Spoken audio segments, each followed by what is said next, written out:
మీ partner మిమ్మల్ని black చేసిన తర్వాత, చీట్ చేసిన తర్వాత, మోసం చేసిన తర్వాత కూడా మీరు అతన్ని మర్చిపోలేకపోతున్నారా? ఎంత ట్రై చేసినా మీ మైండ్ మళ్ళీ మళ్ళీ అటే వెళ్తుంది. అసలు మూవ్ ఆన్ అవ్వలేకపోతున్నారా? వాళ్ళ సోషల్ మీడియాని చెక్ చేస్తూ ఉంటారు, వాళ్ళతోని స్పెండ్ చేసిన మూమెంట్స్ ని మళ్ళీ మళ్ళీ చూస్తూ ఉంటారు. మీకు బాధేస్తుంది, కోపం వస్తుంది, మీ పైన మీకే సిగ్గేస్తుంది.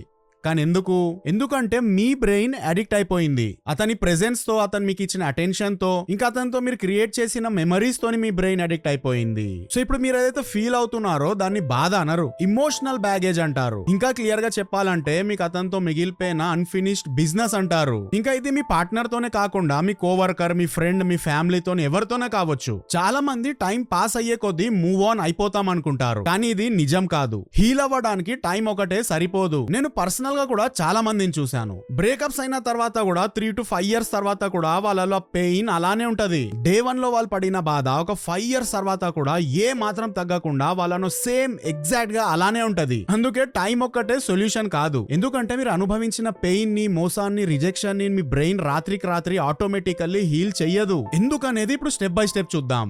Step 1, avoidance. బ్రేకప్ తర్వాత చాలా మంది అవాయిడెన్స్ ఫేస్ లో స్టక్ అయిపోతారు. బ్రేకప్ తర్వాత మీరు ఫస్ట్ ఆ పర్సన్ ని బ్లాక్ చేస్తారు, వాళ్ళ నంబర్, మెమరీస్ అన్ని డిలీట్ చేస్తారు, ఇంకా వాళ్ళ రిమైండర్స్ అన్నిటిని కూడా అవాయిడ్ చేస్తారు. ఇదే కదా మీరు చేసేది. కానీ ఇది సొల్యూషన్ కాదు, ఇది ట్రాప్. ఇలా చేసి మీ ప్రాబ్లమ్ ని మీరు అవాయిడ్ చేస్తే మీ పెయిన్ టెంపరీగా మాత్రమే తగ్గుతుంది. రియాలిటీలో మీరు ఈ ట్రాప్ లో ఇరుక్కుంటారు. ఫర్ ఎగ్జాంపుల్, మీరు మీ పార్ట్నర్ తోని కొన్ని ఇయర్స్ వరకు రిలేషన్షిప్ లో ఉన్నారు. ప్రతి వీకెండ్ కి మీరు కలుసుకునే వాళ్ళు, లేట్ నైట్ మాట్లాడుకునే వాళ్ళు, ఫ్యూచర్ లో కూడా ఇలానే కలిసి ఉందాం, పెళ్లి చేసుకుందాం అని అనుకునేవారు. కానీ సడన్ గా అన్ఎక్స్పెక్టెడ్ గా బ్రేకప్ అయిపోయింది. సో సడన్ గా మీరు చాలా ఇయర్స్ తర్వాత మీ ఎక్స్ ని ఒక కాఫీ షాప్ లో చూసారు. అప్పుడు మీ రియాక్షన్ ఎలా ఉంటది? మీరు ఫ్రీజ్ అయిపోతారు, మీ చెస్ట్ టైట్ అయిపోతుంది, మీకు ఆ మూమెంట్ లో అసలు ఏం చేయాలో అర్థం కాదు. ఇదే కదా జరిగేది. సో ఈ సిచ్యువేషన్ లో మీరు ఆ పర్సన్ ని అవాయిడ్ చేయడం సొల్యూషన్ కాదు. చెప్పాలంటే అవాయిడ్ చేయడం వల్ల మీ పెయిన్ ఎక్కడికి వెళ్ళదు, మీ లోపల ఎప్పటికీ అలానే ఉండిపోతది. ఇక్కడ సొల్యూషన్ ఏంటంటే జస్ట్ ఫేస్ ఇట్. కొంచెమైనా సరే ఆ ఫీలింగ్ ని ఎక్స్పీరియన్స్ చేయండి, ఆక్వర్డ్నెస్ ని భరించండి, ఆ బాధని, ఆ కోపాన్ని ఫీల్ అవ్వండి. అలా మెల్లమెల్లగా మీరు వాళ్ళు లేని కొత్త లైఫ్ ని యాక్సెప్ట్ చేయడం స్టార్ట్ చేస్తారు. Step 2, self blame. Second step లో చాలా మంది సెల్ఫ్ బ్లేమ్ చేసుకుంటూ ఉంటారు. అంతా నా ఫాల్ట్, మొత్తం నాదే మిస్టేక్, ఐ డిజర్వ్ దిస్, నేను అన్లవబుల్, వీక్, నేను ఇన్కంపిటెంట్, ఇలాంటి మాటలే కదా మీరు మీకు చెప్పుకుంటూ ఉంటారు. ఫర్ ఎగ్జాంపుల్, ఒక పర్సన్ రిలేషన్షిప్ లో చీటింగ్ ని ఫేస్ చేశాడు అనుకుందాం. తర్వాత తన పార్ట్నర్ అతన్ని వదిలేసి వెళ్ళిపోయింది అనుకుందాం. దాని తర్వాత పర్సన్ యూజ్లెస్ గా ఫీల్ అవ్వడం స్టార్ట్ అవుతాడు. అతనికి అసలు వాల్యూ లేదు అని అనుకోవడం స్టార్ట్ అవుతాడు. ఫస్ట్ నేనేం తప్పు చేయలేదు అనుకుంటాడు, తర్వాత మెల్లమెల్లగా మొత్తం నాదే తప్పు అని అనుకోవడం స్టార్ట్ చేస్తాడు. ఇది అతను కావాలని క్రియేట్ చేసుకోలేదు. ఎన్ని రోజుల నుంచి అతను సప్రెస్ చేసుకున్న కోపం, బాధ రెండు మిక్స్ అయిపోయి అతనిలో ఒక ఇమోషనల్ బబుల్ ఫామ్ అయిపోయింది. ఇంకా ఇది చాలా మంది కపుల్స్ ఫేస్ చేస్తూ ఉంటారు. ఇంకా కొందరు తొందరగా మూవ్ ఆన్ అయిపోతారు, ఇంకొందరు ఎస్పెషల్లీ ఇమోషనల్ అబ్యూస్ ని ఫేస్ చేసిన వాళ్ళు నేనింతే, ఇదే నా లైఫ్, ఇదే నా బ్రతుకు అని ఫీల్ అవుతూ ఉంటారు. ఇప్పుడు దీనికి సొల్యూషన్ ఏంటంటే మీ ఎగ్జిస్టెన్షియల్ నీడ్స్ ని మీరు ఐడెంటిఫై చేయాలి. వాళ్ళ కోసం కాదు, మీకోసం. మీరు కూడా ఒక మనిషి, మీకంటూ ఒక వాల్యూ ఉంది. మీరు చీప్ కాదని ఫస్ట్ మిమ్మల్ని మీరు వాల్యూ ఇవ్వడం స్టార్ట్ చేయాలి. నెక్స్ట్ మిమ్మల్ని మీరు ప్రేమించడం స్టార్ట్ చేయాలి. వేరే వాళ్ళనైతే మీరు వెంటపడి మరీ ప్రేమిస్తారు, లేనిపోని సాక్రిఫైసెస్ చేస్తారు, ఈ లోకాన్నే జయించి వాళ్ళ కాళ్ళ దగ్గర తెచ్చి పెడతా అంటారు. కానీ మీకోసం మీరు ఏం చేశారంటే మీ దగ్గర ఆన్సర్ ఉండదు. వాళ్ళకిచ్చిన ప్రేమలో మీకు మీరు కనీసం ఒక 10% అయినా ఇవ్వడం స్టార్ట్ చేయండి. మిమ్మల్ని మీరు ప్రేమించడం స్టార్ట్ చేయండి. అండ్ ట్రస్ట్ మీ, ఈసారి మీరు మోసపోరు. నెక్స్ట్ మిమ్మల్ని మీరు రెస్పెక్ట్ చేయడం స్టార్ట్ చేయండి. మీ స్టాండ్ ని మీరు తీసుకోవడం స్టార్ట్ చేయండి. మీరు తీసుకునే డెసిషన్స్, మీ చాయిసెస్ అన్ని మీవే అయి ఉండాలి. మీ లైఫ్ మీ ఇష్టం, మీ చాయిస్ మీ ఇష్టం. జీవితాంతం మీ స్టాండ్ ని మీరు తీసుకున్నప్పుడల్లా మిమ్మల్ని సైలెంట్ గా కూర్చోపెట్టారు. ఇన్ని రోజులు మీకు దొరకాల్సిన రెస్పెక్ట్ మీకు దొరకలేదు. అందుకే ఫస్ట్ మీరు మీకు రెస్పెక్ట్ ఇవ్వడం స్టార్ట్ చేయండి. ఎవరేమనుకున్నా, ఎవరు ఉన్నా లేకపోయినా మీ చాయిసెస్ మీవే. ఇంకా వాటిని రెస్పెక్ట్ చేసే వాళ్ళు ఉంటారు, చేయని వాళ్ళు పోతారు. అందుకే స్టార్ట్ రెస్పెక్టింగ్ యువర్ సెల్ఫ్. ఇంకా మీ మైండ్ నేను దేనికి పనికిరాను, నా వాల్యూ ఇంతే, నా బ్రతికి ఇంతే, నాకు ఎవరు రెస్పెక్ట్ ఇవ్వరని చెప్తే నేనున్నాను, నేను ఒక మనిషిని, నేను ఇంత తొందరగా ఓడిపోను, నాకంటూ ఒక లైఫ్ ఉంది, నాకు కేర్ కావాలి, నాకు రెస్పెక్ట్ కావాలని మీకు మీరు చెప్పుకోవడం స్టార్ట్ చేయండి. Step 3, past memories is equal to movie. నా పర్స్పెక్టివ్ ప్రకారంగా పాస్ట్ లో మనం ఎక్స్పీరియన్స్ చేసిన మన మెమరీస్ అన్ని ఒక మూవీ లాగా మన మైండ్ లో ఎప్పుడు ప్లే అవుతూనే ఉంటాయి. మనం మన పార్ట్నర్ తో కలిసి తిరిగిన ప్లేసెస్ ని మళ్ళీ చూసినా, వాళ్ళతో యూజ్ చేసిన ఆబ్జెక్ట్స్ ని విన్నా, సాంగ్స్, మ్యూచువల్ ఫ్రెండ్స్ ని మళ్ళీ చూసినప్పుడు పాస్ట్ లో వాళ్ళతో ఫీల్ అయిన ఇమోషన్స్ మనకు మళ్ళీ ట్రిగర్ అవుతాయి. అందుకే మనం వాళ్ళని మళ్ళీ మిస్ అవ్వడం స్టార్ట్ అవుతాం. అక్కడ నుండి బాధేస్తది లేదా కోపం వస్తది. తర్వాత డిప్రెషన్ లోకి వెళ్ళిపోతాం. అలా ఎప్పటికీ బయటికి రాలేని లూప్ లోనే ఇరుక్కుంటాం. కానీ దీనికి సొల్యూషన్ మాత్రం చాలా సింపుల్. Just accept it. మనం థియేటర్ ఏదైనా మూవీ చూసినప్పుడు ఏడుస్తాం, బాధపడతాం, కొన్ని రోజుల వరకు డిస్టర్బ్ అయిపోతాం. But end of the day అదొక మూవీ నిజం కాదు అని మనకు మనం చెప్పుకొని మూవ్ ఆన్ అయిపోతాం. సేమ్ ఇక్కడ కూడా అంతే. పాస్ట్ లో మీరు ఎక్స్పీరియన్స్ చేసిన మీ ఎక్స్పీరియన్సెస్ అన్ని మీ మెమరీస్ మాత్రమే. అవి మీ మైండ్ లో తప్ప రియల్ లైఫ్ లో ఎక్కడ లేవు. ఇప్పుడు ఆ పర్సన్ కూడా కంప్లీట్ గా చేంజ్ అయిపోయాడు, అలానే మీరు కూడా చేంజ్ అయ్యారు. మీ ఇద్దరి పాత వర్జన్స్ మీ మైండ్ తప్ప ఈ రియాలిటీలో ఈ టైమ్ లైన్ లో ఎక్కడ ఎగ్జిస్ట్ చేయవు.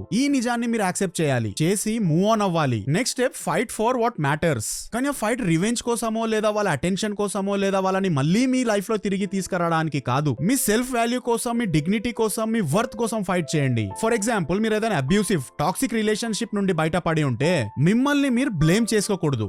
దాంట్లో మీ తప్పేం లేదు. మీరు మీతో అయినంత ప్రేమించారు, అదే మీ వాల్యూ. మీ లవ్ ని ముందు వాళ్ళు నోటీస్ చేసినా చేయకపోయినా, వాళ్ళు మీకు వాల్యూ ఇచ్చినా ఇవ్వకపోయినా, మీరేంటో మీ వాల్యూ ఏంటో మీకు తెలుసు. ఎండ్ ఆఫ్ ద డే అదే కదా మ్యాటర్ చేస్తుంది. సో పాస్ట్ లో మీరు ఇద్దరు కలిసి కన్నా కలలు ఎప్పటికీ నిజం కావనే ట్రూత్ ని యాక్సెప్ట్ చేసి దాన్ని గుడ్ బై చెప్పేయండి. ఇద్దరు కలిసి ఫ్యూచర్ కోసం వేసిన ప్లాన్స్ ని, అలానే ఇద్దరు కలిసి స్పెండ్ చేసిన చిన్న చిన్న మూమెంట్స్ మళ్ళీ ఎప్పటికీ తిరిగి రావనే ఫ్యాక్ట్ ని యాక్సెప్ట్ చేసి గుడ్ బై చెప్పేయండి. మీ మైండ్ లో మీరు మోస్తున్న బరువుని పక్కన పడేసి రియాలిటీని యాక్సెప్ట్ చేయండి. Step 5, craving and addiction trap. మిమ్మల్ని వదిలేసిన తర్వాత కూడా ఎలాగైనా మళ్ళీ వాళ్ళ దగ్గరికి వెళ్ళాలనిపిస్తుందా? అయితే అది ప్రేమ కాదు, అడిక్షన్. మీ బ్రెయిన్ కి ఈ ఇమోషనల్ హైస్ కావాలి. అందుకే మీకు మీ బాధ అలవాటైపోయింది. వాళ్ళ అబ్సెన్స్ మీకు అబ్సెషన్ లాగా మారిపోయింది. అందుకే ఒక ఫ్యాక్ట్ ని మీరు ఈ రోజే ఇప్పుడు యాక్సెప్ట్ చేయండి. వాళ్ళు మూవ్ ఆన్ అయిపోయారు. వాళ్ళని చేస్తే మీ సెల్ఫ్ రెస్పెక్ట్, మీ డిగ్నిటీ, మీ ఎనర్జీ అన్ని వేస్ట్ అయిపోతాయి. ఇప్పుడు క్రేవింగ్స్ ని ఎలా బ్రేక్ చేయాలో చెప్తున్నాను, జాగ్రత్తగా వినండి. అన్నిటికంటే ఫస్ట్ సోషల్ మీడియా ట్రిగర్స్ ని అవాయిడ్ చేయండి. నెక్స్ట్ మ్యూచువల్ ఫ్రెండ్స్ ఇచ్చే అప్డేట్స్ ని ఇగ్నోర్ చేయండి. మీరు ఫిట్నెస్, వర్క్, హాబీస్ ఇలాంటి రొటీన్స్ ని బిల్డ్ చేయండి. ఇంకా కంప్లీట్ గా స్ట్రక్ అయిపోతే, అసలు ఏం చెయ్యాలో కూడా అర్థం కాకపోతే ఎవరిదైనా హెల్ప్ తీసుకోండి. వీలైతే మెంటల్ హెల్త్ ప్రొఫెషనల్ దగ్గరికి వెళ్ళిరండి. Step 6, how it ends. చాలా మంది విడిపోయే ముందు వాళ్ళ పార్ట్నర్స్ కి ఏదో చెప్పాలనుకున్నా చెప్పలేకపోయా, అసలు ఛాన్సే దొరకలేదని బాధపడుతుంటారు. ఇంకా ఇక్కడ చాలా మంది వాళ్ళకే తెలియని ఏదో గిల్ట్ ని కూడా ఫేస్ చేస్తారు.